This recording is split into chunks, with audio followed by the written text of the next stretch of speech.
बड़े से विले के शानदार रूम में 27 साल का आदमी, जिसका नंगा पीठ बस नजर आ रहा था। पीठ के शेप को ही देखकर पता चल रहा होता है वो अपने शरीर का पूरा ध्यान देता होगा।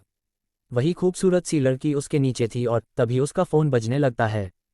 तो आदमी चिढ़कर लड़की से दूर हो अपने फ़ोन को उठा अपने कान से लगा लेता है और अपने गुस्से से भरे कठोर आवाज़ में सवाल करता है, क्या हुआ?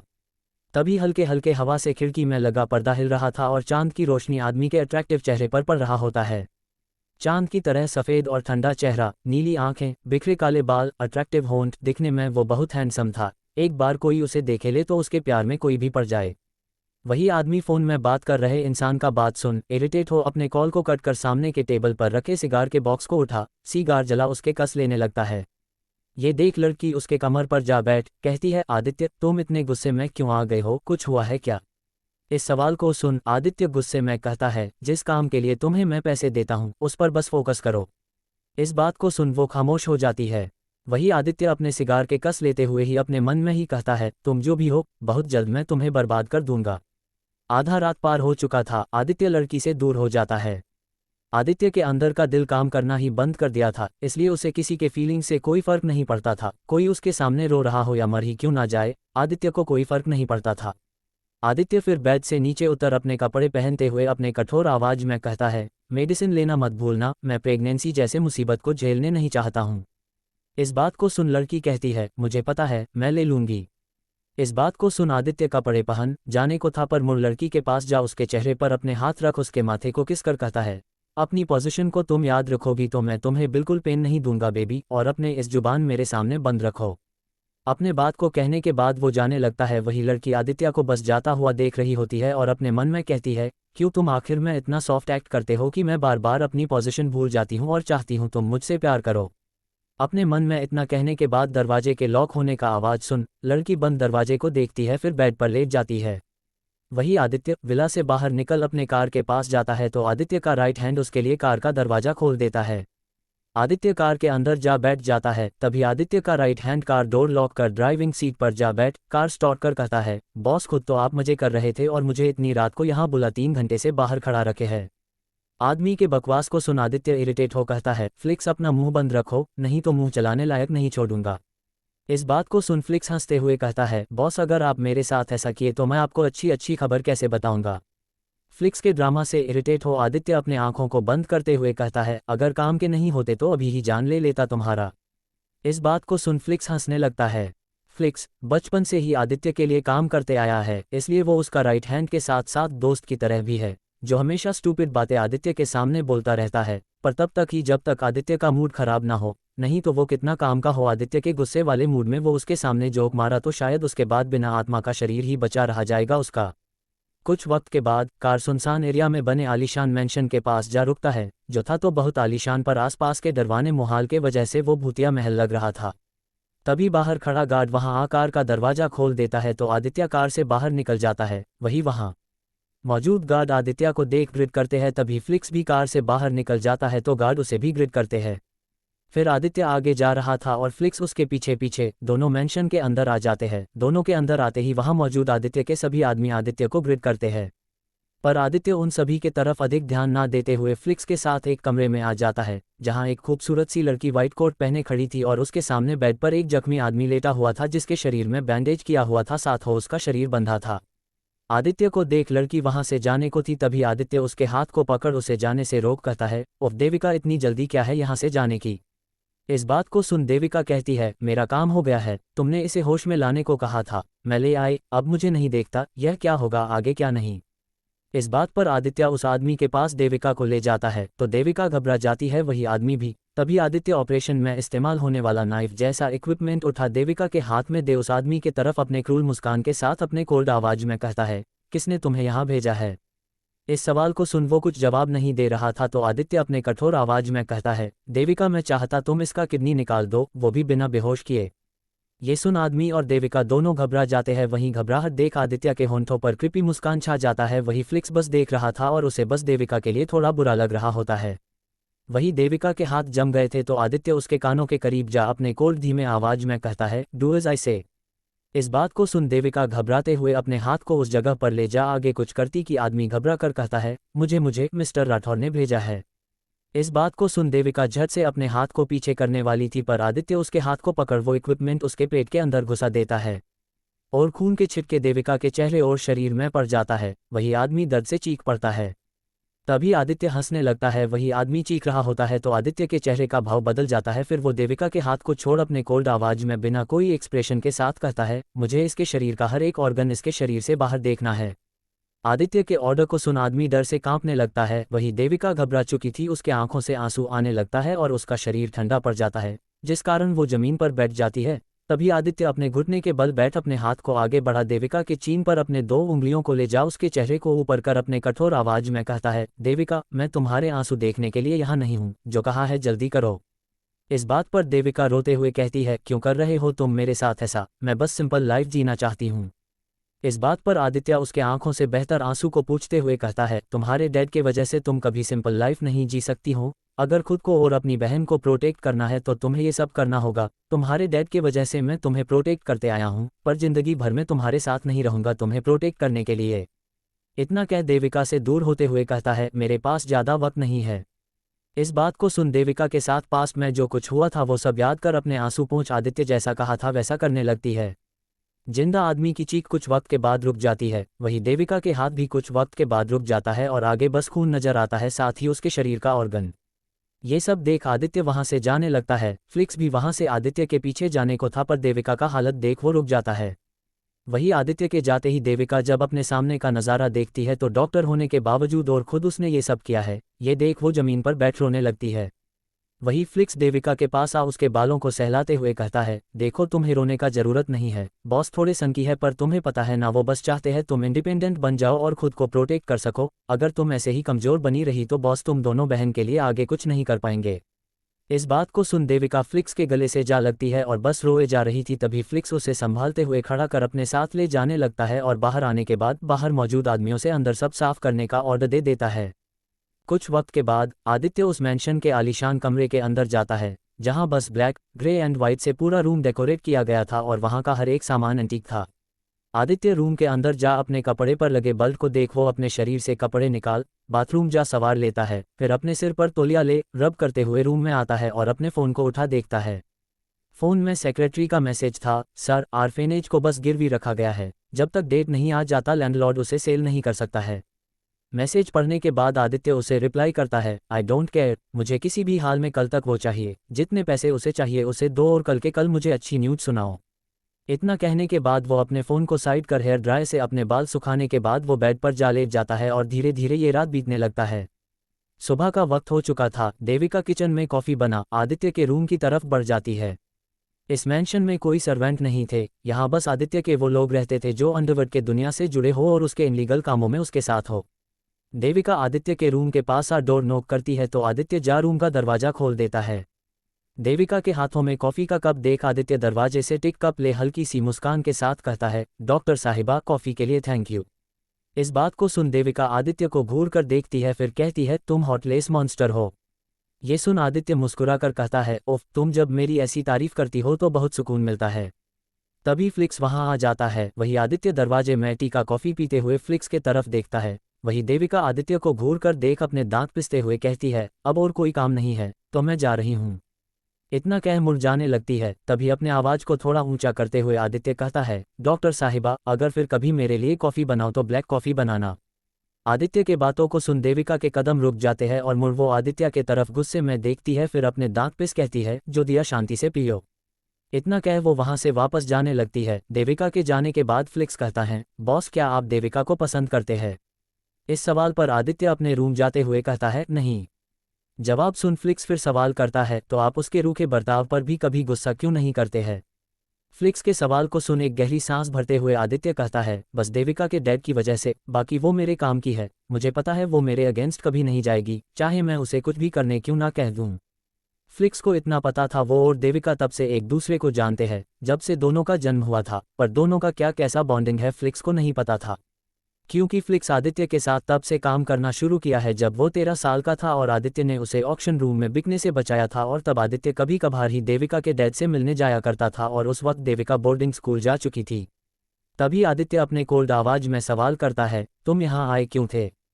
इस सवाल को सुन फ्लिक्स झट से कहता है, बॉस आपका फ़ोन ऑफ है क्या? इस सवाल को सुन आदित्य जा अपने फ़ोन को देखता है। आदित्य कल मैसेज करने के बाद ध्यान नहीं दिया था कि उसके फ़ोन में चार्ज है कि नहीं। तभी आदित्य अपने फ़ोन को चार्ज में लगा कहता है, बस यही बताने आए थे। इस बात पर फ्लिक्स झट से कहता है, नहीं बॉस, वो वैभव सर आपको कॉल कर रहे थे, आपका कॉल नहीं लगा तो उन्होंने मुझे टैक्स किया था। इतना कह वो मैसेज दिखा देता है तो आदित्य मैसेज पढ़ कहता है, वो इंडिया आ रहा है। वहीं दूसरी तरफ लैंडलॉर्ड आर्फेनेज सेल करने के लिए मान गया था, पर इसके बदले उसने आर्फेनेज का 4 गुना अधिक पैसे लिया था। 11 बज चुके थे। आदित्य कंपनी ना जा एयरपोर्ट की तरफ निकल जाता है। वही आर्फेनेज में खाली करने का नोटिस भेज दिया जाता है। आर्फेनेज की मैडम जब नोटिस पढ़ती है तो उसके चेहरे का रंग उड़ जाता है। तभी एक मासूम प्यार सा लड़का जो अभी 18 साल का था और कॉलेज के फर्स्ट ईयर में पढ़ाई कर रहा होता है, वो आर्फेनेज की मैडम के केबिन के खुले दरवाजे के पास जा नोक करता कि तभी उसे मैडम के आंखों से बहता आंसू दिखता है। तो वो भागकर मैडम के पास जा अपने घबराए आवाज में सवाल करता है, क्या हुआ मैडम, आप रो क्यों रही है? इस सवाल को सुन मैडम नोटिस उस लड़के के तरफ बढ़ाते हुए कहती है, जय सब खत्म हो गया है, अब मैं क्या करूं? तभी जय उस नोटिस को पढ़ते हुए कहता है, क्या ऐसा कैसे हो सकता है, अभी तो वक्त था ना हमारे पास। यहाँ जय ये सब बातें आर्फेनेज की मैडम से कर रहा होता है। वहीं दूसरी तरफ आदित्य एयरपोर्ट पहुंच जाता है। तभी एक लग्जरी कार से एक हैंडसम सा लड़का कार से बाहर निकल आदित्य के कार के पास आ रहा होता है। वहीं फ्लिक्स कार का दरवाजा खोल देता है तो आदित्य कार से बाहर निकल आ रहे आदमी के तरफ देखते हुए अपने आंखों में लगे चश्मे को खोलते हुए कहता है, रियांश तुम, मुझे नहीं लगा था तुम आओगे। इस बात को सुन रियांश, जिसका पूरा नाम रियांश ओबरॉय था और वो दिखने में बहुत चार्मिंग था, ग्रीन हिप्नोटाइज कर देने वाली आंखें, गोरा रंग, काले परफेक्ट सेट किए बाल और फिगर बिल्कुल परफेक्ट। आदित्य के बातों को सुन हल्की सी मुस्कान के साथ रियांश कहता है, तुम्हारा यही प्रॉब्लम है आदि, तुम्हें लगता बहुत है। दोनों दोस्त तो बहुत अच्छे थे, पर बात बात पर दोनों का बहस जारी रहता था। तभी अपने प्राइवेट जेट से बाहर आ रहा वैभव देशमुख, जिसके आंखों में चश्मा लगा था और वो जिस एटीट्यूड के साथ चलकर उन दोनों के पास आ रहा था, उसे देख ऐसा लग रहा था मानो सारे टॉप एक्टर वैभव के सामने फेल हो।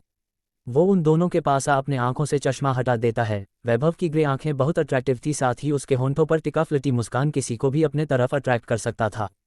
वो अपने दोनों दोस्तों को देख कहता है, अब तुम दोनों ये मत कहना कि तुम दोनों फिर बहस कर रहे थे। इस बात पर रियांश कहता है, ऐसा कुछ नहीं है, हम बस तुम्हारे आने का वेट कर रहे थे, चले। इस बात पर वैभव अपने वही मुस्कान के साथ कहता है, हाँ अब मैं इतने वक्त के बाद आया हूँ तो हम लोगों को एंजॉय करना चाहिए। इस बात पर आदित्य कहता है, वैभव मैं पहले ही सब सेट कर दिया हूँ। वही ये सब सुन रियांश कहता है, ओके तुम दोनों जाकर एंजॉय करो, मैं चलता हूँ। इतना कह वो जाता कि तभी वैभव उसके हाथ को पकड़ कहता है, ओह प्लीज तुम और।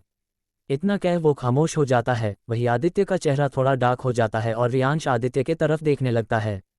फिर रियांश कहता है, ओके पर वहाँ कोई लड़की नहीं होनी चाहिए। इस बात पर आदित्य कहता है, यही हाल रहा तो तुम वजन ही मरोगे। आदित्य के बातों को सुन वैभव हंसते हुए कहता है, भाई एक बार तू अपना टेस्ट बता दे, मैं कहीं से भी उसे ढूंढ कर ले आऊंगा ताकि मेरा भाई तू वजन ना मरे। दोनों के बकवास से भरी बातें सुन रियांश इरिटेट हो कहता है, तुम दोनों का कुछ नहीं हो सकता है, अब चलो भी।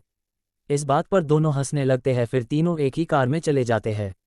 कार में वैभव जब फ्लिक्स को देखता है तो कहता है, ओह फ्लिक्स तुम तो रियांश की तरफ वजन रहने का शपथ नहीं लिए हो ना? इस सवाल को सुन वो सिल्ली सा मुस्कान दे कहता है, मेरे बॉस मुझे इतना टाइम ही नहीं देते कि मैं थोड़ा एंजॉय कर सकूं। इस बात पर वैभव कहता है, क्यों बेचारे बच्चे से इतना काम करवाते हो आदि? इस बात पर आदित्य कहता है, ओह मुझे नहीं पता था फ्लिक्स कि मैं तुमसे इतना काम करवाता हूं कि तुम 3 दिन पहले रेडिशन होटल के 102 रूम नंबर में बस मेरे लिए काम करने गए थे। डिटेल के साथ सुन फ्लिक्स बस सिल्ली सा मुस्कान मुस्कुरा देता है। यही सब बातों के साथ कार आदित्य के फार्म हाउस के पास जा रुक जाता है। फिर चारों कार से बाहर निकल जाते हैं और फार्म हाउस के अंदर चले जाते हैं। अंदर आने के बाद आदित्य, वैभव, रियांश तीनों सोफे पर जा बैठ जाते हैं। वहीं फ्लिक्स खड़ा रहता है तो वैभव कहता है, बैठ जाओ फ्लिक्स, मेरे आने की खुशी में आज तुम भी एंजॉय कर लो। ये सुन फ्लिक्स जा बैठ जाता है। फिर सभी के लिए ड्रिंक बनाने लगता है। तभी वैभव का फ़ोन बजने लगता है तो वैभव अपने फ़ोन को निकाल अपने फ़ोन स्क्रीन पर अपने डैड का नाम देखता है तो उसके चेहरे पर इरिटेशन का भाव छा जाता है। वैभव के रिएक्शन को देख आदित्य कहता है, कौन है जिसके वजह से वैभव देशमुख का मूड खराब हो रहा है? आदित्य के बातों को सुन वैभव कहता है, डैड पता नहीं ओल्डी ने ऐसा क्या कहा है कि मेरे डैड ओल्डी की चुनी लड़की से मेरी शादी करवाने के पीछे पड़ गए हैं। ओल्डी वैभव के दादाजी थे, वो अपने दादू को अक्सर ओल्डी ही कहा करता था। अपने बात को कहने के बाद वैभव कॉल उठा लेता है और अपने कान से लगा कहता है, यस डैड। तभी वैभव के डैड कहते हैं, कल दोपहर 3 बजे से पहले तुम यहाँ होने चाहिए। हम कल पापा की चुनी लड़की से मिलने जा रहे हैं और मैं तुम्हें उसका फोटो सेंड कर रहा हूँ। इस बात पर वैभव झट से कहता है, डैड आप अपने बेटे के साथ ऐसा कैसे कर सकते हैं, मुझे शादी में कोई इंटरेस्ट नहीं है। इस बात पर वैभव के डैड कहते हैं, वैभव तुम 27 साल के हो गए हो और अब सब कुछ तुम्हें मिल चुका है, तो इस फैमिली को आगे बढ़ाने के लिए तुम्हें शादी करना ही होगा। वैभव कोई जवाब नहीं दे रहा होता है तो वैभव के डैड फिर कहते हैं, शादी करने में क्या प्रॉब्लम है, बस इस खानदान को एक बच्चा चाहिए जो जायज़ हो, बाकी तुम बाहर क्या करते हो इससे कोई प्रॉब्लम नहीं है। अपने डैड के बातों को सुन वैभव एक गहरी सांस भरते हुए कहता है, ओके डैड मैं कल 3 बजे से पहले आ जाऊंगा। ये सुन ओके कह वैभव के डैड कॉल कर फोटो भेज देते हैं। तभी वैभव अपने फ़ोन में आए मैसेज को ओपन करते हुए कहता है, डैड मेरी फ्यूचर वाइफी का फोटो भेजे है। इतना कह मैसेज ओपन करता है तो उसके साथ साथ वो तीनों भी देख रहे होते हैं। तभी वैभव जब लड़की को देखता है तो उसकी नज़रें उस लड़की में थम जाती है और उसके होंठों पर हल्की सी मुस्कान छा जाती है। लड़की के काले बाल जो कमर तक आ रहे थे और उसकी हेजल आंखें जिसमें किसी को भी डूबने का मन करे और उसके सुर्ख पिंक होंठ जो पिंक गुलाब की पत्तियों की तरह थी और दूध की तरह सफ़ेद रंग, कोई मेकअप ना होने के बावजूद वो इतना खूबसूरत लग रही थी कि ऐसा लग रहा था वो आसमान से उतर कर आई हो। लड़की को देख रियांश कहता है, ये तो मिस्टर मल्होत्रा की बेटी है। वहाँ मौजूद सभी मिस्टर मल्होत्रा के नेचर से भली भांति वाकिफ थे। मिस्टर मल्होत्रा का नाम सुन वैभव फ्लर्ट मुस्कान के साथ कहता है, उस लालची बास्टर्डे की इतनी खूबसूरत बेटी है। तभी आदित्य कहता है, वेल खूबसूरती तो है पर ओल्डी इससे ही तुम्हारी शादी क्यों करवाना चाहते हैं। तभी वैभव कहता है, ओल्डी के दोस्त हैं मिस्टर मल्होत्रा के डैड।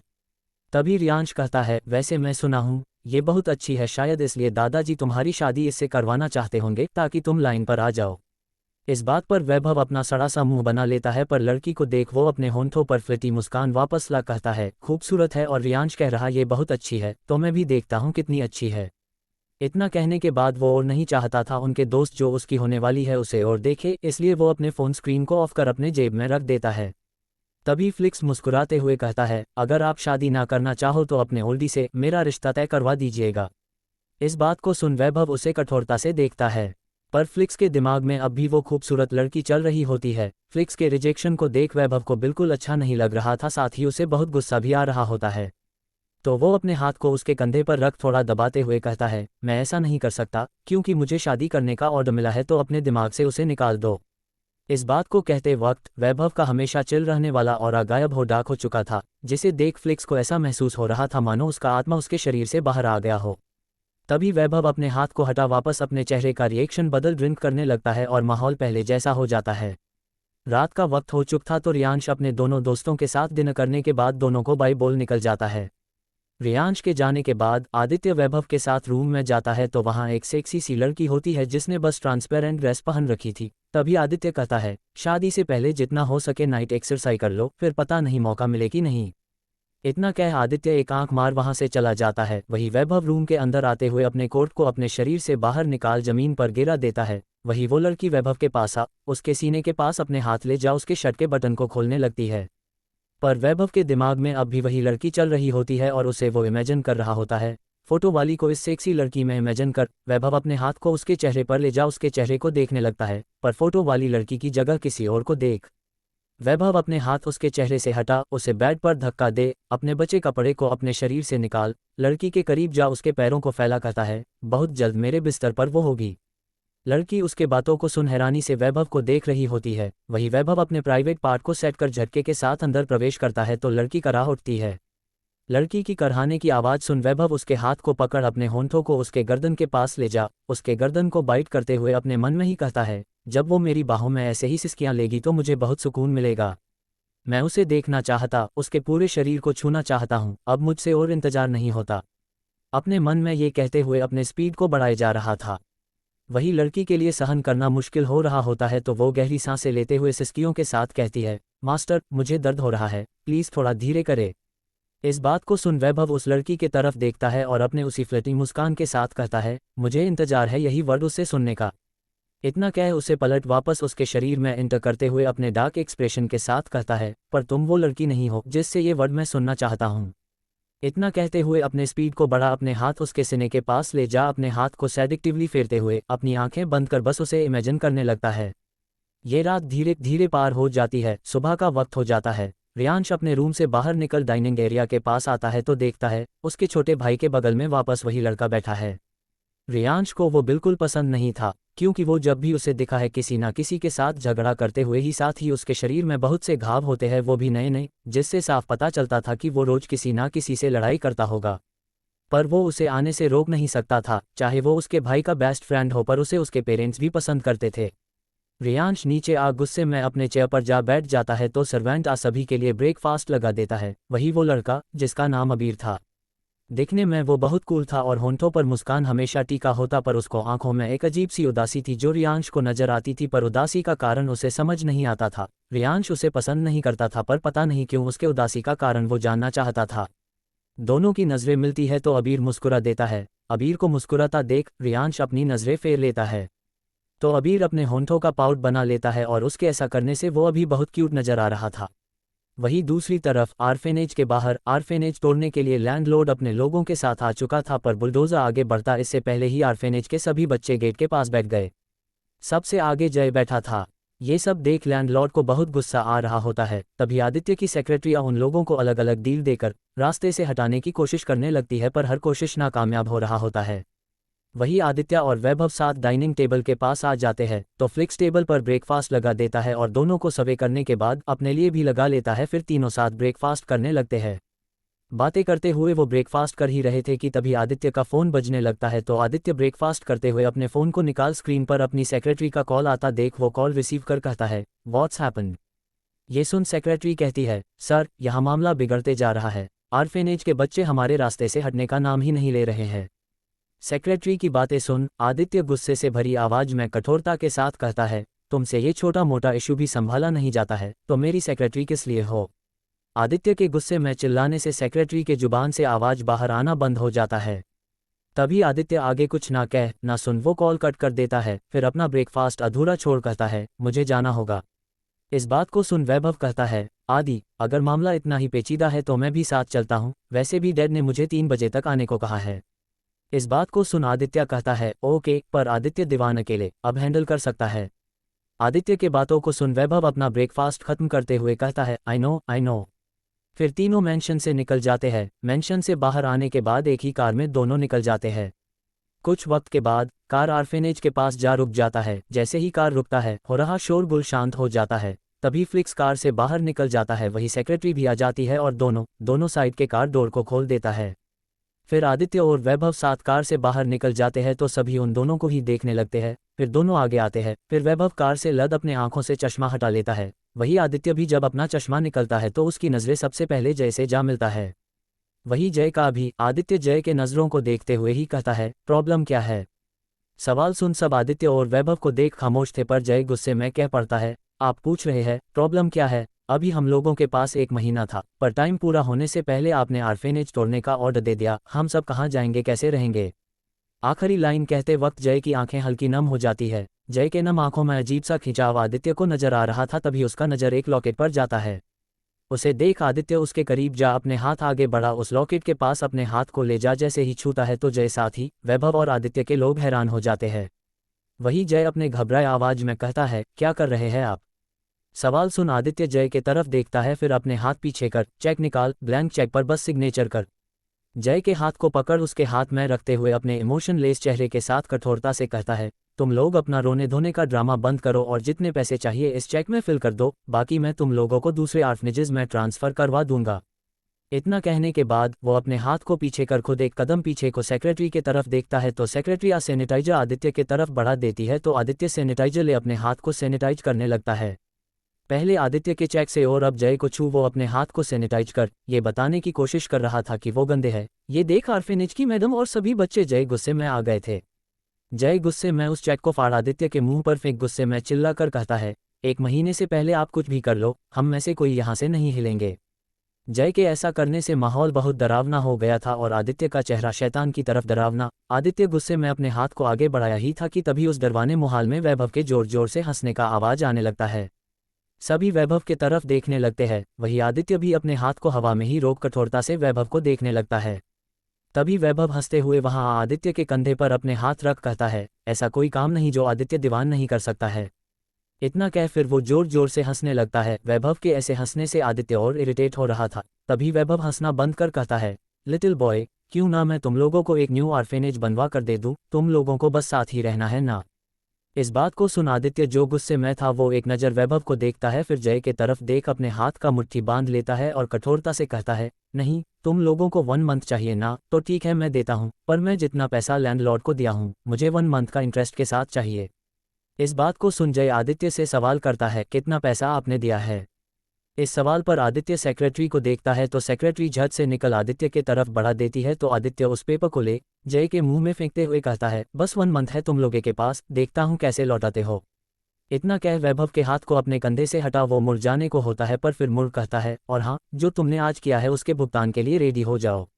अपने बात को कहने के बाद वो अपने कार में जा बैठ जाता है। वही वैभव हंसते हुए कहता है, गलत इंसान से पंगा ले लिए हो, औकात से बढ़कर कुछ नहीं करना चाहिए किडो। इतना कहने के बाद वो भी कार में जा बैठ जाता है। फिर फ्लिक्स कार स्टार्ट कर देता है और रफ्तार के साथ मोड़ कार आगे बढ़ा देता है। वही अपने नज़रों के सामने से बस जय कार को जाता हुआ देख रहा था। वहां मौजूद लोग भी जा चुके थे। तभी मैडम जय को पास आ कहती है, जय, तुम्हें ऐसा नहीं करना चाहिए था, हम बात करके मैटर सॉल्व करने की कोशिश करते। इतना कहने के बाद उस पेपर को उठा जय के तरफ दिखाते हुए आगे कहती है, अब इतना हाई अमाउंट हम किसे पे करेंगे। मैडम के बातों को सुन जय भी उस पेपर को देखता है, फिर अमाउंट देख अपने मन में ही कहता है, मेरे वजह से ऐसा ना हो सब रास्ते पर आ जाए। मैं क्या करूं, क्या मैं जाकर माफ़ी मांग लूं, पर मुझे नहीं लगता है वो मुझे माफ़ करेंगे। कुछ वक्त के बाद वैभव अपने कंपनी चला जाता है। वही आदित्य अपने कंपनी अपने केबिन के अंदर सेक्रेटरी के साथ जा अपने चेयर पर बैठा जय के बारे में ही सोच रहा होता है। तभी सेक्रेटरी आदित्य के लिए ड्रिंक बना कर लाती है और उसके तरफ बड़ा कहती है, सर आपको अच्छा लगेगा। इस बात को सुन आदित्य ड्रिंक के तरफ देखता है, फिर उसके हाथ से ले गुस्से में ग्लास जमीन पर फेंक चिल्ला कर कहता है, तुम्हें क्या लगता है इस बेजाती के बाद मुझे इस अल्कोहल से अच्छा लगेगा। इतना कह खड़ा हो उसके हाथ को पकड़ झटके उसके गले पर हाथ रख अपने उंगलियों को दबाते हुए कहता है, जो उसने किया है उसके बाद मुझे अच्छा तभी लगेगा जब वो मेरे पैरों में गिरकर गिड़गिड़ाए। आदित्य के गुस्से साथ ही उसका गला दबने से सेक्रेटरी का चेहरा लाल वो हो जाता है और पूरा शरीर काम भी रहा होता है। तभी आदित्य सेक्रेटरी के लाल चेहरे को देखता है तो उसके गले से अपना हाथ हटा देता है। आदित्य के ऐसा करते ही सेक्रेटरी तेज तेज सांसें लेने लगती है।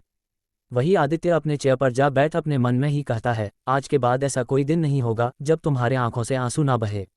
इतना कहने के बाद वो सेक्रेटरी के तरफ अपने कठोर नज़रों से देखते हुए कहता है, लवानिया जाओ जानकार फ्लिक्स से कह दो मुझे उस लड़के का पूरा डिटेल चाहिए, यहाँ तक कि वो पूरे दिन करता क्या है, सब कुछ। इस बात को सुन लवानिया अपने मन में कहती है, सर उस लड़के के साथ करना क्या चाहते हैं। अपने मन में इतना कह वो कहती है, ओके सर। फिर आदित्य उसे जाने का ऑर्डर दे देता है तो लवानिया आदित्य के केबिन से बाहर जाने लगती है, पर जाने से पहले मुड़ आदित्य के तरफ देखती है जो अब भी गुस्से में था। फिर वो केबिन से बाहर निकल जाती है और फ्लिक्स के पास जाने लगती है। वही आदित्य सिगरेट जला उसके कस लेते हुए डेविल मुस्कान के साथ खुद में ही कहता है, आज के बाद ऐसा कोई दिन नहीं होगा जब तुम्हारे आंखों से आंसू ना गिरे। इतना कहने के बाद वो क्रूर मुस्कान के साथ सिगरेट के कस ले रहा होता है। तभी उसे वो पेंडेंट याद आता है। पेंडेंट याद करते हुए आदित्य खुद में ही कहता है, बिल्कुल वैसा ही पेंडेंट, क्या वो जानता है वो कहाँ है और क्या उसने ही अपना पेंडेंट उसे दिया है या फिर दोनों के बीच कोई रिश्ता है। पर अगर ऐसा होता तो हम में से कोई जानते क्यों नहीं है, क्योंकि वो पेंडेंट कोई आम पेंडेंट नहीं है और ना ही उसे देख मुझे ऐसा लगा वो नकली हो। आदित्य खुद के ख्यालों में खोया था। वहीं दूसरी तरफ जय आज कॉलेज नहीं गया तो एक प्यारी सी लड़की पिंक कलर के स्कूटी में कॉलेज के यूनिफॉर्म पहने ही जय के ऑर्फेनेज पहुंच गई। वहां पहुंचने के बाद वो अपने स्कूटी को साइड में लगा ऑर्फेनेज के अंदर जाती है तो सबके चेहरे में आंसू और उदासी देख वो सबके पास जा सवाल करती है, क्या हुआ तुम सब इतने उदास क्यों हो और जय कहाँ है। लड़की के सवाल का कोई जवाब ना दे बस अपने सिर को झुका लेता है। तभी मैडम कहती है, जय खुद को कमरे के अंदर बंद कर लिया है। इस बात को सुन हैरानी से भरी आवाज में लड़की सवाल करती है, क्यों। इस सवाल को सुन मैडम कहती है, तुम जय से खुद ही बात कर लो, शायद तुम्हारे आने से वो दरवाज़ा खोल दे। इस बात को सुन लड़की उस कमरे की तरफ चली जाती है, फिर दरवाज़ा नोक करते हुए कहती है, जय दरवाज़ा खोलो, मैं अहाना हूँ। इस बात को सुन जय अपने उदासी से भरी आवाज में कहता है, अहाना यहाँ से चली जाओ। जय के बातों को सुन अहाना कहती है, मैं नहीं जाऊंगी और तुम दरवाज़ा नहीं खोले तो मैं बाहर धूप में खड़ी हो तुम्हारे बाहर आने का इंतजार करूंगी। इस बात को सुन जय दरवाज़ा खोल देता है। जय के सूझे आंखों और लाल गाल को देख अहाना जय का हाथ पकड़ उसे अपने साथ रूम के अनादरा बेड पर उसे बैठा खुद भी उसके साथ बैठ सवाल करती है, क्या हुआ जय। इस सवाल को सुन जय पहले कोई जवाब नहीं देता है, पर अहाना के बार बार एक ही सवाल को रिपीट करने से आखिर में वो कह पड़ता है, मेरे वजह से आज सब कुछ खत्म हो गया। जय की ऐसी बातें सुन अहाना कहती है, तुम ऐसा क्यों कह रहे हो जय? अहाना का ये बात सुन जय आज जो कुछ हुआ बताने लगता है। तुम्हें पता है ना, कोई इस आर्फेनेज को हमेशा बिग अमाउंट में मनी डोनेट करने के साथ साथ हर मंथ सभी बच्चों के लिए कपड़ा, खाना और बहुत कुछ आया करता था, उनके वजह से ही ये आर्फेज चल रहा है। ये सुन अहाना कहती है, हाँ तुमने कहा था कि वो तुम लोगों को पता नहीं है कौन है, पर तुम एक बार मिलकर इन सब चीज़ों के लिए उन्हें थैंक यू कहना चाहते हो। इस बात पर जय कहता है, हाँ पर 1 साल से उन्होंने कोई पैसे डोनेट नहीं किए, ना ही यहाँ के बच्चों के ज़रूरत के चीज़ें भेजे। मैं इस बात से नज़र नहीं हूँ, मैं मैडम दोनों ही कुछ ना कुछ काम कर बच्चों के ज़रूरत को पूरा किसी तरह कर ले रहे थे, पर इसी बीच आकृति को कैंसर हो गया और उसके इलाज के लिए हमें अपने आर्फेंज को गिरवी रखना पड़ा और लैंडलॉर्ड ने टाइम पूरा होने से पहले ही किसी अमीर आदमी को ये बेच दिया 4 गुना अधिक पैसे में। इस बात को सुन आकृति गुस्से में कहती है, वो ऐसा कैसे कर सकता है? इस बात को सुन जय आगे बताता है, वो ऑर्फेंज तोड़ने आए थे पर मैं तोड़ने नहीं दिया, यहाँ तक कि उसे नास के चेक को भी फाड़कर उनके मुंह पर फेंक दिया। मैं ऐसा नहीं करता, पर वो मेरे हाथ को छूने के बाद खुद को सैनिटाइज किया जैसे हम लोग इंसान ही ना हो उसके नज़र में। ये बात मुझे बहुत गुस्सा दिलाया। ये सुन अहाना कहती है, तुमने बिल्कुल सही किया जय। अहाना के बातों को आज जय उदासी से भरी आवाज में कहता है, नहीं अहाना, उस आदमी ने 1 महीने में 4 गुना अधिक रकम से आर्फेंज खरीदा, वो लौटाने बोला है और अगर मैं ऐसा नहीं कर पाया तो उन्होंने कहा है वो हम सबकी जिंदगी हेल बना देगा। इस बात पर अहाना को बहुत गुस्सा आने लगता है और वो कहती है, जय अहाना के रहते ऐसा कुछ नहीं होगा, तुम बस मेरे साथ कल कहीं चलना, मैं तुम्हें कॉल करूंगी सुबह। इस बात को सुन जय कहता है, पर कहाँ? इस सवाल को सुन अहाना की जवाब नहीं देती है, क्योंकि अहाना अपने स्टेटस को शो नहीं करना चाहती थी, इसलिए एक एवरेज लड़की की तरह रह रही थी, पर वो बहुत अमीर फैमिली से आती है। बस बात यह है कि उसके फैमिली में कोई ऐसा नहीं है जिसके पास उसके लिए टाइम हो। तभी अहाना कहती है, कल ही बताऊंगी, अभी मैं चलती हूँ। ठीक है, तुम रोना मत। अपने बात को कहने के बाद वो बाय बोल निकल जाती है। वही जय को कोई उम्मीद नहीं था, पर वो अपना हर कोशिश करना चाहता था जिससे वो अपने आर्फेंज को बचा सके। वक्त बीतने लगता है, दोपहर के 2:30 बज चुके थे। वैभव अपने केबिन से बाहर निकल अपने फ़ोन में दिशा का डिटेल पढ़ते हुए जा रहा था। एलिवेटर के पास आ वो बटन प्रेस कर एलिवेटर के अंदर जा वो ग्राउंड फ्लोर का बटन प्रेस करने के बाद जब देखता है दिशा कॉलेज टॉपर ही नहीं बल्कि यूनिवर्सिटी टॉपर रहते आई है अब तक। ये देख वैभव हल्की सी मुस्कान के साथ खुद में ही कहता है, टॉपर, तुमसे मिलने के लिए मैं बहुत बेकरार हूँ। अपनी बात को कहने के बाद वो अपने फ़ोन के स्क्रीन को ऑफ कर अपने जेब में फ़ोन रख देता है।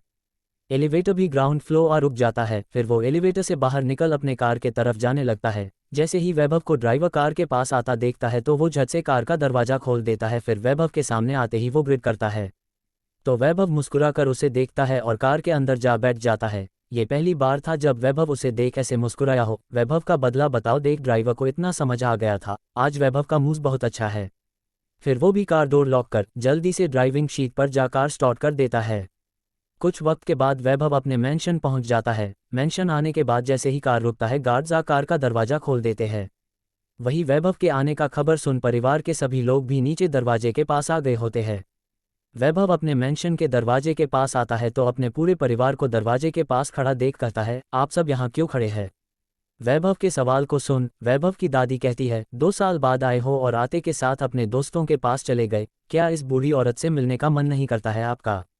इस बात को सुन वैभव अपनी दादी का पास जा गले लगा उनके गालों पर किस करते हुए कहता है, होटी, किसने कहा आप बूढ़ी हो गई है? अब भी लड़कों का लाइन लग जाएगा आपके लिए। इतना कहते हुए वो दूर होता है तो दादी वैभव को घूर कर पर मुस्कुराते हुए देख कहती है, आप कभी नहीं बदलोगे और अपनी दादी को कभी दादी भी कह दीजिए। इस बात पर वैभव कहता है, ओहो होटी, आप बूढ़ी दादी माँ अब मत बनो। इतना वो कहा था तभी दादाजी कहते हैं, अब अपनी दादी से ही बातें करोगे या मुझसे भी गले वाले मिलोगे? इस बात पर वैभव जा दादाजी के गले से लगते हुए कहता है, हाँ ओल्डी, आपको कैसे भूल सकता हूँ। फिर वो अलग होता है तो दादाजी अपने मुंह फुलाते हुए कहता है, अपनी दादी को होटी और मुझे बस ओल्डी कहते, क्या मैं तुम्हें बुरा लगता हूँ? ये सुन वैभव दादाजी के कान के करीब जा कहता है, ओहो दादाजी, आज भी लड़कियां आपकी बाहों में आने के लिए मरती है, वो तो आपको वाइफ जले नहीं इसलिए मैं ओल्डी कहता हूँ। अपने पोते के बातों को सुन दादाजी हंसने लगते हैं। वही दादी जी कहती है, हो गया हो उल्टी सीधी बातें करने, तो अंदर चले। तभी वैभव अपने ग्रैंड पेरेंट्स के साथ अंदर आ जाता है। वही वैभव के पेरेंट्स भी अंदर आते हैं, फिर सभी साथ बैठ जाते हैं। तो वैभव सवाल करता है, हमें चलना कब है? सवाल सुन दादाजी कहते हैं, बस 10 मिनट में निकलेंगे। ये सुन वैभव झट से खड़ा हो कहता है, ओहो, आप लोगों ने पहले क्यों नहीं बोला? मैं जल्दी से कपड़े चेंज करके आता हूँ। इस बात को सुन वैभव की मोम कहती है, पर क्यों, ठीक तो है। ये सुन वैभव अपने एटीट्यूड में कहता है, मुझे परफेक्ट रहना पसंद है और अब तो मुझे वो चाहिए, तो मैं ऐसे कैसे जा सकता हूँ? इतना कहने के बाद वो जाने लगता है। वही वैभव के बातों से सभी हैरान थे। वैभव के जाने के बाद वैभव के डैड कहते हैं, इसे क्या हुआ है, कल तो इसे शादी नहीं करना था और आज इसे वो चाहिए। तभी दादाजी कहते हैं, हाँ मेरा पसंद है, कैसे मेरे पोते को पसंद नहीं आता। 10 मिनट पार हो चुका था, सभी जाने के लिए रेडी हो चुके थे, पर वैभव अब तक नीचे नहीं आया होता है। सभी वैभव के आने का इंतजार करने लगते हैं। कुछ मिनट बाद वैभव अपने परफेक्ट लुक के साथ नीचे आ जाता है। फिर सभी साथ मैंशन से बाहर निकल जाते हैं। फिर वैभव के माता पिता एक कार में, वही दादाजी दादी जी एक कार में और वैभव अपने कार में बैठ जाता है। साथ ही कुछ गार्ड से भरे कार मल्होत्रा मैंशन के लिए निकल जाते हैं। कुछ वक्त के बाद सभी मल्होत्रा मैंशन पहुंच जाते हैं। जैसे ही कार रुकता है, मल्होत्रा फैमिली बाहर आ जाते हैं। वही गार्ड्स कार का डोर खोल देता है। फिर सभी कार से बाहर आ जाते हैं। कार से बाहर आने के बाद दोनों फैमिली एक दूसरे से मिल रहे होते हैं, पर वैभव को उन लोगों से बात करने में कोई इंटरेस्ट नहीं था। उसकी नज़रें तो बस दिशा को ढूंढ रही होती है। तभी दिशा के दादाजी कहते हैं, अपने पोते को बिल्कुल अपनी ही तरह बनाए हो, जीनियस। इस बात को सुन वैभव दिशा के दादू के तरफ देखता है। तभी वैभव के दादाजी कहते हैं, मेरा पोता तो मेरे से भी अधिक जीनियस है, तभी तो आज कोई भी कंपनी हमसे टक्कर नहीं ले सकते हैं, और जो बराबर की टक्कर दे सकते हैं वो सब वैभव के दोस्त है, वैभव अपने दोस्त भी। इससे अधिक वो कुछ कहता कि वैभव बीच में ही बोल पड़ता है, ओल्डी, बिजनेस और दोस्ती दो अलग चीज़ है मेरे लिए। मैं कभी भी फ्रेंडशिप बिजनेस प्रॉफिट के बेसिस पर नहीं करता हूँ। इस बात को सुन दिशा के दादाजी और अधिक वैभव का तारीफ करते हैं, जिसे सुनने में वैभव को कोई इंटरेस्ट नहीं था। फिर सभी मेंशन के अंदर आ सोफे पर बैठ जाते हैं। फिर सर्वेंट्स नाश्ते के लिए अलग अलग आइटम टेबल पर आ सजाने लगते हैं। तभी वैभव जो दिशा को देखने के लिए बेकरार था वो पूछ पड़ता है, दिशा कहाँ है। वैभव के इम्पेशेंट बिहेवियर को देख सभी के होंठों पर मुस्कान छा जाता है। तभी दिशा के दादाजी कहते हैं, बस आती ही होगी, अब तक वो कॉलेज से आ जाती है, पर पता नहीं अब तक वो क्यों नहीं आई है। इस बात को सुन वैभव अपने कठोरता से भरी नज़र के साथ देख सवाल करता है, ये मत कहना वो मुझसे मिलना नहीं चाहती। वैभव के कठोर आवाज़ और उसके अभी डरवाने हुए चेहरे को देख मल्होत्रा फैमिली के हर मेंबर के चेहरे पर डर छा जाता है। तभी दिशा के पिता कहते हैं, हमने उसे बताया नहीं है, वो आती ही होगी। इस बात को सुन वैभव और गुस्सा हो जाता है, और वो गुस्से में चिल्लाने ही वाला था कि तभी उसे कदमों की आवाज़ आती है। आवाज़ सुन वैभव अपने नज़रों को उस डायरेक्शन में कर जब ब्लू जीन्स के साथ वाइट टी शर्ट के साथ डेनिम और अपने बालों को वन पॉनी टेल की दिशा को देखता है तो वो खामोश हो जाता और बस उसे देखता रह जाता है। वही दिशा पहले अपने फैमिली को देखती है, फिर वैभव के फैमिली को देखते हुए उसकी नज़रें वैभव पर जाती है तो उसका चेहरा बन जाता है और चेहरे पर घृणा छा जाता है। दिशा के रिएक्शन को देख वैभव के होंठों पर मुस्कान छा जाता है। पहली बार कोई लड़की उसे इतने घृणा से भरी नज़र से देख रही होती है। तभी दिशा की माँ अपनी बेटी के पास आ कहती है, देख क्या रही हो, गेस्ट आए हैं, उन्हें जाकर नमस्ते करो। इस बात को सुन दिशा जा नमस्ते करती है, पर वैभव के तरफ एक और बार नहीं देखती है। वही वैभव की नज़रें तो बस दिशा में ही जा थमसी गई थी। वही दिशा वहां से जाने को थी, तभी दिशा की माँ कहती है, कहाँ जा रही हो, बैठ जाओ सभी के साथ। इस बात को सुन शक से भरी निगाह से वो अपनी माँ को देखती है, फिर सभी के सामने ही कह पड़ती है, आज से पहले तो आपने कभी नहीं कहा कि मैं किसी गेस्ट के पास बैठूं, चल क्या रहा है यहाँ, ये मत कहना आप लोग कि आप मेरी शादी करवाना चाहते हैं। इतना कह घृणा से भरी नज़र से वैभव को देखती है। वैभव के कैरेक्टर के बारे में सभी जानते थे। जैसे ही वो वैभव का मुस्कुराता चेहरा देखती है तो अपने नज़रों को फेर लेती है। वही दिशा के पिता खड़े हो थोड़ा कठोरता से नाम लेते हैं, दिशा। बस नाम लिए ये देख दिशा का शक यकीन में बदल जाता है और वो गुस्से में चिल्ला कर कहती है, कैसे पेरेंट्स हो आप लोग, मेरी दीदी का उस घटिया वुमेनाइजर इंसान से शादी करवाने के बाद आप लोग दीदी को उससे अलग करने की जगह मेरी शादी करवाना चाहते, वैसे ही इंसान से। ये बात सुन वैभव के पूरे परिवार का चेहरा गुस्से में लाल हो जाता है। वही वैभव अब भी खामोश बस दिशा को ही देखे जा रहा था। तभी वैभव के दादाजी गुस्से में चिल्ला पड़ते हैं, लड़की अपने जुबान को लगाम दो। तभी दिशा उनके तरफ मुड़ जाती है और कहती है, क्यों लगाम दूं, देखिए दादाजी आप हमसे बड़े हैं और मैं अपने से बड़ों का अनादर नहीं करती हूँ, पर जो मैं कह रही हूँ वो गलत नहीं है। क्या आप अपने पोते को नहीं जानते हैं, वो कैसा है। दिशा के ऐसा कहने से दादाजी कुछ कहते कि तभी वैभव खड़ा हो उसके पास आता है तो दिशा उसे करीब आता देख अपने कदम पीछे कर लेती है। ये देख वैभव उसके हाथ को पकड़ उसे और पीछे जाने से रोक सभी से कहता है, लगता है अपनी होने वाली बीवी से पहले मुझे अकेले में बात करना चाहिए। इतना कहने के बाद वो अपने कठोर आवाज में सवाल करता है, तुम्हारा रूम कहाँ है। इस सवाल को सुन दिशा कुछ नहीं कहती है, पर दिशा के पिता जो किसी भी हाल में ये रिश्ता पक्का करवाना चाहते थे वो झट से उसे अपनी बेटी का रूम डायरेक्शन बता देते हैं। ये सुन दिशा अपने पिता को गुस्से में देखती है। वही वैभव उसे अपने साथ जबरदस्ती उसके हाथ को पकड़ ले जाने लगता है। ये सब देख दिशा के दादाजी खड़े हो कहते हैं, वैभव आप ऐसे मेरी पोती को जबरदस्ती नहीं ले जा सकते हैं। पर वैभव कुछ नहीं सुनता है। वैभव के जाते ही दिशा के दादाजी वैभव के दादाजी से कहते हैं, राजवीर, तुम्हारा पोता मेरी पोती को ऐसे कैसे ले जा सकता है। इस बात को सुन राजवीर भी गुस्से में खड़े हो कहते हैं, अजित, पहले तुम्हारी पोती ने हमारे परिवार और पोते का बचती करना शुरू किया है और वैसे भी तुम्हारे बेटे ने ही अपनी बेटी को ले जाने का इजाज़त दिया है। अजित अपनी बड़ी पोती के साथ गलत होता देख चुका था। वो बस अपनी छोटी पोती का घर ऐसे परिवार में बसाना चाहता था जहां उसे मान सम्मान मिले, और उसे पता था वैभव जैसा भी है पर उसकी माँ और उसका पुराना दोस्त राजवीर बहुत अच्छा है और एक बार शादी हो जाए तो वैभव भी बदल जाएगा ही। इस बात को सुन अजीत गुस्से में अपने बेटे को देखता है जो अपने लालच में अपनी बड़ी बेटी की जिंदगी खराब कर दिया और अब अपनी छोटी बेटी के साथ भी वैसा ही करना चाहता है। फिर वो राजवीर के तरफ देख कहता है, मुझे माफ़ कर दो राजवीर, पर मेरी पोती बहुत अच्छी है, बस अपनी दीदी से बहुत प्यार करती है और उसके साथ जो हो रहा है उसकी वजह से ऐसी हो गई है। दोनों के बीच ये सारी बातें चल रही होती है। वही वैभव दिशा के कमरे के अंदर दरवाजे को बंद कर दिशा को दरवाजे से टिका हल्की मुस्कान के साथ दिशा को अपने पैशनेट नज़र से देखते हुए अपने हाथ को दिशा के चेहरे पर रख देता है तो दिशा की आंखें हैरानी से बड़ी बड़ी हो जाती है। वही वैभव उसके बड़े बड़े आंखों को देखते हुए अपने अंगूठे को उसके कोमल होंठों पर रखता ही है कि दिशा झट से उसके हाथ को झटक अपने चेहरे से दूर कर गुस्से में कहती है, आप। पर इससे अधिक वो कुछ कहती कि तभी वैभव उसके होंठों पर अपने उंगली को रख कहता है, सु, बहुत बोलती हो तुम। इस बात को सुन दिशा बस गुस्से में वैभव को घूरने लगती है।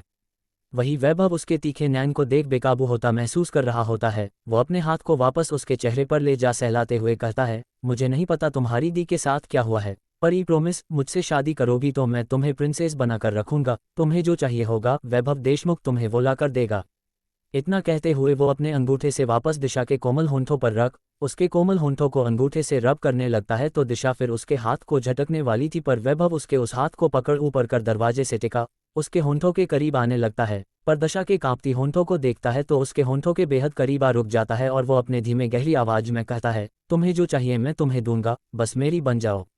वैभव की गर्म सांसें दिशा के होंठों को छू रहे थे। वही दिशा की तेज होती धड़कने वैभव को साफ सुनाई दे रहा होता है। तभी दिशा अपने घबराहट को कम करने की कोशिश करते हुए अपनी गर्म सांसों छोड़ते हुए कहती है, मुझे कुछ नहीं चाहिए, मैं बस उस घटिया इंसान से अपनी बहन को आज़ाद करवाना चाहती हूँ। दिशा की गर्म सांसें जब वैभव के होंठों में पड़ती है तो वैभव का दिल उसके होंठों को अपने होंठों में बसाने को करता है पर दिशा को बातें सुन वैभव उससे दूर हो अपने दूसरे हाथ को दिशा के कमर पर ले जा उसे अपने बाहों में भर कहता है, बस इतना ही, अगर मैं तुम्हारी बहन को उस आदमी से आज़ाद करवा दूँ तो क्या तुम अपनी मर्जी से मेरी बन जाओगी। इस बात को सुन दिशा अपनी चमकती आंखों से वैभव को देख झट से कहती है, सच में आप मेरी दीदी को उससे अलग करवा सकते हैं। दिशा की चमकती आंखों और होंठों में आई हल्की सी मुस्कान को देख वैभव मुस्कुराते हुए कहता है, यस। इस बात को सुन वो झट से कहती है, हाँ तो ठीक है, मैं शादी करने के लिए रेडी हूँ। बिना हिचके इस डील को मानता देख वैभव हैरान था। आज से पहले वैभव ने ऐसी कोई लड़की नहीं देखा था जो अपनी खुशी से अधिक किसी और के खुशी के लिए खुद को भी कुर्बान कर दे। तभी दिशा आगे कहती है, पर मैं अपनी पढ़ाई को नहीं छोड़ूंगी और मैं फ्यूचर में जॉब भी करना चाहती हूँ। आप या आपके परिवार के कोई भी मेंबर मेरे लाइफ में रिस्ट्रिक्शन नहीं डाल सकते हैं और ना ही मुझे कंट्रोल कर सकते हैं।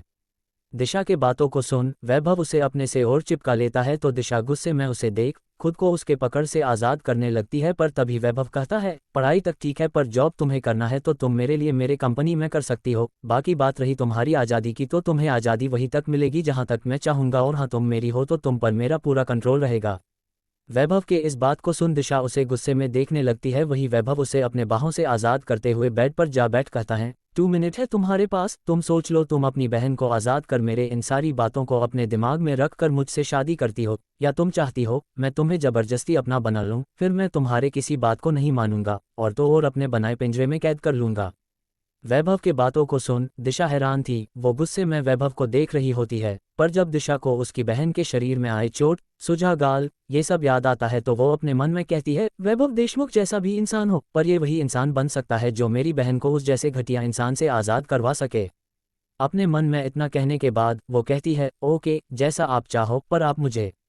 इतना कह वो खामोश हो अपने नज़रों को झुका लेती है। तभी वैभव उसके पास आ उसके चीन पर अपने हाथ को रख उसके चेहरे को ऊपर करता है तो दिशा के आंखों में आंसू था।